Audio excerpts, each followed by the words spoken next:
Pension വാങ്ങുന്ന എല്ലാ കുടുംബങ്ങളും അറിഞ്ഞിരിക്കേണ്ട ഒരു പ്രധാനപ്പെട്ട വീഡിയോയിലേക്ക് എല്ലാവർക്കും സ്വാഗതം. ആദ്യമായി കാണുന്നവരാണെങ്കിൽ സബ്സ്ക്രൈബ് ചെയ്യാനും അതുപോലെ തന്നെ ലൈക്ക് ചെയ്യാനും പ്രത്യേകം മറക്കരുത്.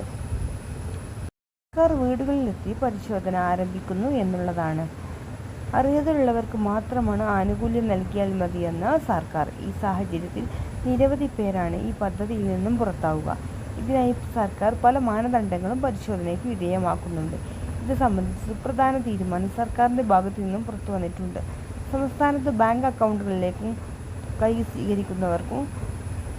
കയ്യിൽ തുക സ്വീകരിക്കുന്നവർക്കും നിലവിലുണ്ട്. നിലവിൽ 5 മാസത്തെ പെൻഷനാണ് ഇപ്പോൾ കുടിശ്ശിക എങ്കിൽ പോലും 2024 ജൂൺ മാസം സംസ്ഥാനത്ത് അതാത് മാസത്തിലെ പെൻഷൻ തുക കൃത്യമായി വിതരണം ചെയ്യുന്നുണ്ട്. 5 മാസത്തിലെ പെൻഷൻ കുടിശ്ശികയിൽ നിന്ന് 2 മാസത്തെ പെൻഷൻ കുടിശ്ശിക ഓണത്തിന് മുന്നോടിയായി വിതരണം ചെയ്യും. പ്രധാന അറിയിപ്പുകൾ പുറത്തു വന്നിട്ടുണ്ട്. 1 മാസത്തിലെ പെൻഷൻ വിതരണത്തിനായി 900 കോടി രൂപയാണ് വേണ്ടിവന്നത്. മുമ്പുള്ള അപേക്ഷിച്ച് ഇരട്ടി പെൻഷൻ ഗുണഭോക്താക്കളാണ് പെട്ട സാഹചര്യത്തിലാണ് ഏറ്റവും അർഹതപ്പെട്ടവരെ മാത്രം കണ്ടെത്തി സർക്കാർ പരിശോധന ആരംഭിക്കുന്നത്. അർഹതയില്ലാത്ത ഒരുപാട് ഗുണഭോക്താക്കൾ പെൻഷൻ പട്ടികയിൽ ഉൾപ്പെടുത്തിയിട്ടുണ്ട് എന്ന പരാതിയുടെ അടിസ്ഥാനത്തിലാണ് ഏറ്റവും പുതിയ വിതരണ ലിസ്റ്റ് തയ്യാറാക്കുന്നത്.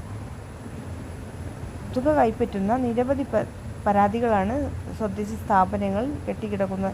ഈ അടിസ്ഥാനത്തിലാണ് പരാതി വന്നിട്ടുള്ള വീടുകളിലാണ് ആദ്യം പരിശോധന ആരംഭിക്കുന്നത്.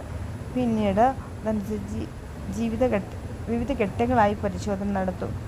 പ്രധാനമായും ഭൗതിക സാഹചര്യങ്ങളുടെ മാനദണ്ഡം അനുസരിച്ചാണ്.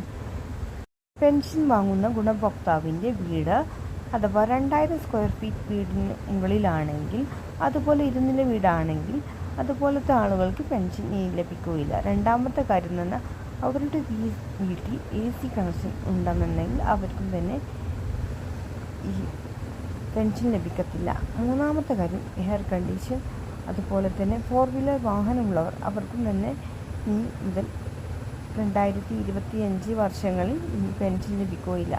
അതുപോലെ ഇനി പെൻഷൻ ലഭിക്കുന്നവരുണ്ടെങ്കിൽ ഇനി 60 വയസ്സ് കഴിഞ്ഞിട്ടാണ് ലഭിക്കുന്നു അവർക്കും ഈ ഒരു സാഹചര്യങ്ങൾ നോക്കി മാത്രമാണ് സർക്കാർ ഉദ്യോഗസ്ഥർ വീട്ടിൽ വന്ന് ചെക്ക് ചെയ്ത് ലഭിക്കുക. കൂടുതൽ വാർത്തകൾക്കായി നമ്മുടെ ചാനൽ സബ്സ്ക്രൈബ് ലൈക്ക് ചെയ്യാൻ